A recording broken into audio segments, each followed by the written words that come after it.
Hey everybody, it's Loomer. I'm here at a special preview event for Assassin's Creed Rogue, and joining me today is producer Ivan Balabanov, who is from Ubisoft Sofia, the lead studio on the project. So hello, Ivan. Hi everybody. Hello. So we have a bunch of interview questions I collected from the community and voted to rank them, and so we'll be asking them now. We'll start with the top voted one from Quirky from the US East Coast, who asks, what can you tell us about the modern day? Can we expect significant plot progression regarding the Juno saga?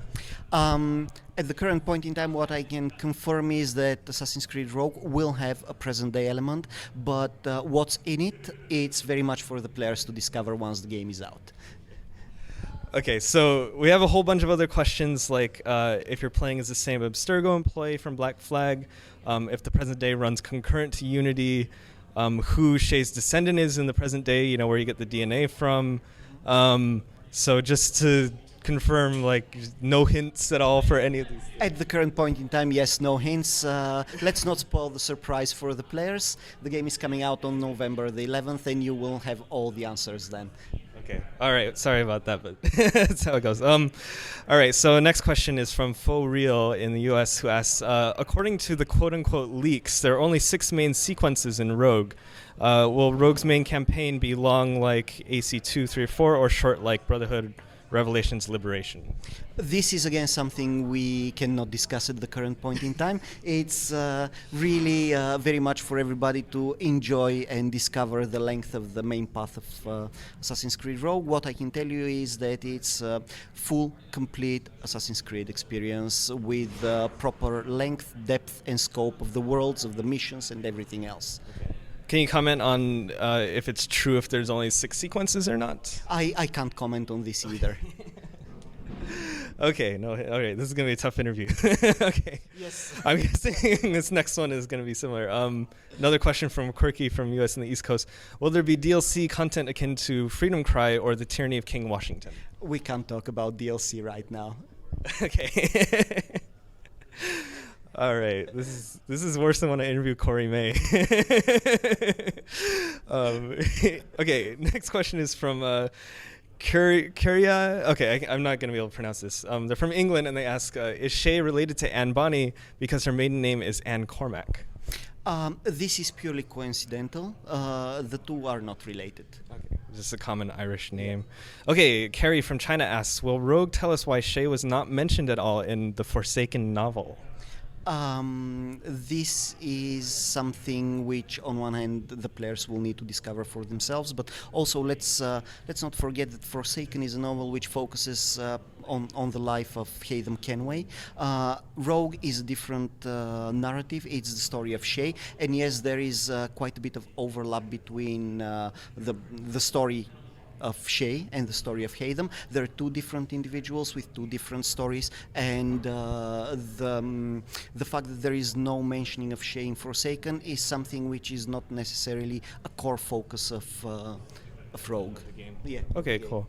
Yeah, so I think we're planning to do also a post-release podcast with Richard Freese, the main writer on the game, and I think we will probably talk a lot about Forsaken amongst other things when we talk to him. He's probably a more appropriate person to talk to. So we'll get back to this. Yeah, primarily we're here to talk about Rogue. Yeah. And yes, there are people who are much better informed than me to discuss Forsaken. Okay.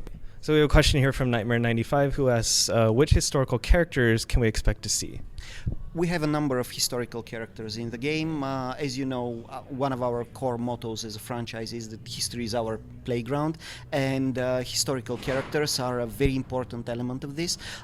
You will discover the full list of historical characters once the game is out, but for now I can mention names like Benjamin Franklin, Christopher Gist, and the rest are going to be disclosed on November the 11th. Okay, all right. Okay, so Hank7698 asks, when playing Rogue, are we going to visit the Assassin's hideout at the Davenport Homestead and also the Templar HQ? Thank you. What I can tell you is that Shay indeed will have his own HQ, his base of operations, but regarding the rest of the questions, I can't comment at the current point. Can you elaborate a little on the Templar HQ, like what it's like, or is it similar to past headquarters, or where it is? Yeah, the actual geographic location I can't disclose at the current point in time. What I can tell you, however, is that it's full-fledged HQ with all the functionalities the players can expect from an HQ in an Assassin's Creed game. Next, we have another question from Quirky from the US East Coast, who's asking about kind of some basic information that actually hasn't fully come out yet. He asks, who is writing and who is composing AC Rogue, and also who plays Shay? Okay, so to start from the back, Shay is represented by a very talented actor going by the name of Stephen Pajovson. He's based in Montreal. And the lead scriptwriter of the game, this is Richard Ferez, with whom you will have further interviews shortly. Regarding the composing of the music of Rogue, this is something which will be announced shortly, but we can't discuss it just yet. Okay, so we have a question from Epic Spartan from Sydney, Australia, who asks, how will AC Rogue show the negative side of the Assassin's Brotherhood? Assassin's Creed Rogue, and Assassin's Creed Unity for that matter, they actually are not focusing so much anymore on who's right and who's wrong, who's the good guys, who are the bad guys.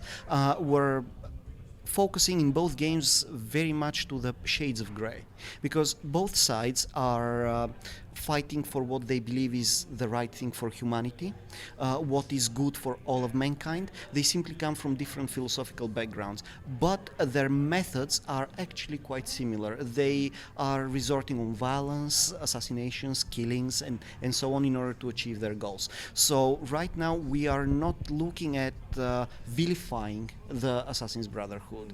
What we're simply introducing is a new point of view. It's the point of view of the Templar part of the equation, so to say. And just to give you a bit of a small spoiler from the game itself, it revolves very much around the philosophical question which one of the characters in the game poses. If everything is permitted, how can anybody be safe? So Okay. let's leave it at this. Okay, interesting. Cool, thank you. All right, so we have a couple questions about kind of the development of Rogue. Rostein80 asks, how long was Assassin's Creed Rogue in development? Okay, so in Ubisoft we make sure that every time we approach a major game, just like Assassin's Creed Rogue, we invest absolutely the necessary time needed in order to make sure that this is a AAA quality product. We go through a full development cycle which composes of different elements like conception phase, pre-production phase, full production phase, and we make sure that for every game we invest enough time in all of these stages to make sure that the game comes up with the necessary level of quality which all the players expect. This is absolutely the case with Rogue as well. But no like specific time range, like year? Yeah, it's something which I can't go into the details right now, but I want to reassure everybody that we have invested all the time needed in order to guarantee that Rogue is really a kick-ass game. Sure. Yeah, I think this kind of speaks to kind of like the yearly release type stuff that goes through. And the next question is kind of similar. This is from Kawa Trooper, who asks, how would you address fans who claim that this is nothing more than a DLC of Black Flag? It's a very much full Assassin's Creed experience. It's not a DLC, it's a full game through and through. This is something which the players, of course, will discover for themselves, but in many ways this is represented by the size of the worlds, the length of the gameplay, the everything which we have invested in terms of providing new elements in terms of gameplay, in terms of narrative, in terms of Templar experience and so on. It goes way beyond being just a DLC. It's a full Assassin's Creed experience. It's a full game through and through. Yeah, I think a lot of people get the feeling that because, you know, especially compared to Unity, which was announced first, you can see this is very much built on the backbone of AC4. It's not like a reinvention of the series.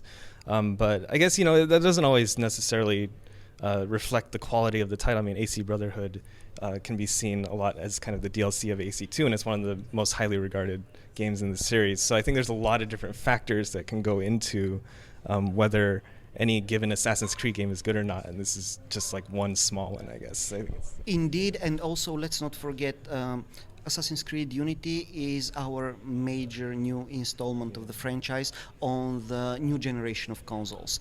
The processing power of the new generation of consoles allows our colleagues working on Unity to really reinvent many of the core major systems of the gameplay, of the navigation, of animation, and so on, because they can rely on the processing power of these consoles. In our specific case, our game is coming out on PlayStation 3 and Xbox 360 in order to guarantee that our fans who still haven't made the transition to the new generation of consoles still have a fresh, new, original and uncompromising experience from the Assassin's Creed brand this year.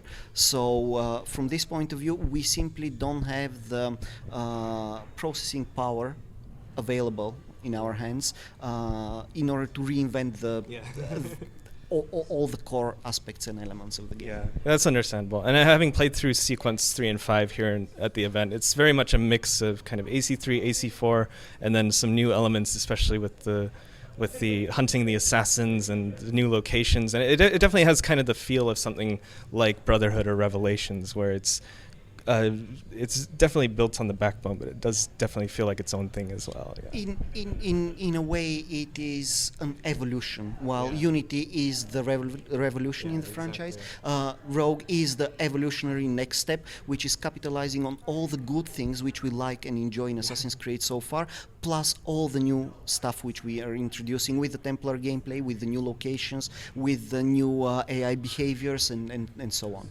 Okay, cool. So we'll try to blow through these last couple questions real quick. Actually, this one is, speaks to what you just mentioned about it being only available on Xbox 360 and PS3 right now.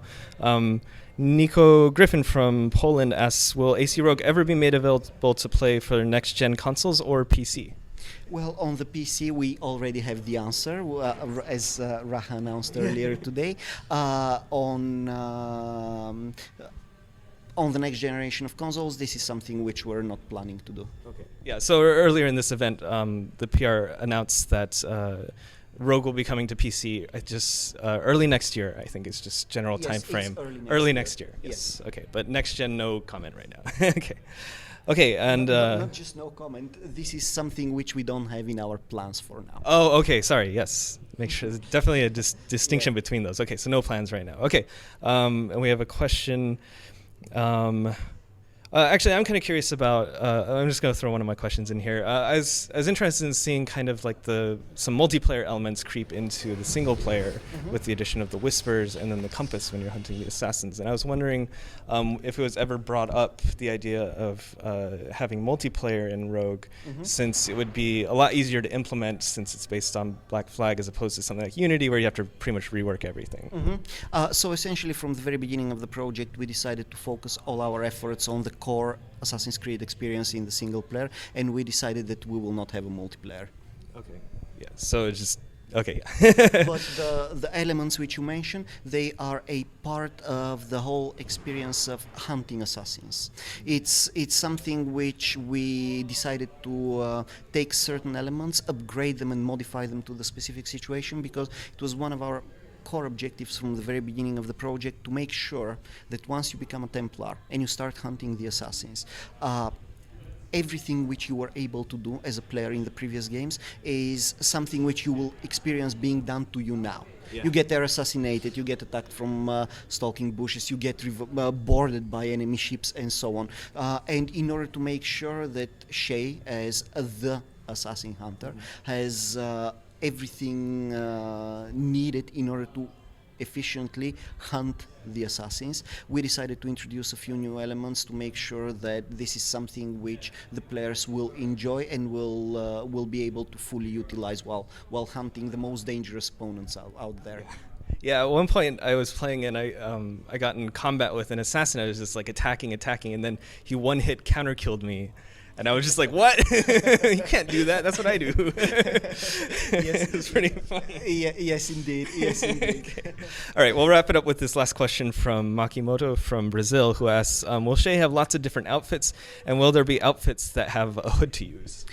This is something which you yourself probably have seen already in the game. Yes, Shay has a number of new outfits. Some of them, yes, they do have hoods. It's very much for the player to choose how they want their Shay to look like. Yeah, I immediately went for the hood, but having seen the list of outfits, I think in the game a lot of people might end up eventually switching to some of the cooler big Templar outfits that they have. They look really cool. Yes, yes, indeed, and thank you very much. We just made sure that the players have enough choice so that their Shay looks like what their Shay. What they want. Yeah, exactly. What's right for them, for Shay to look like.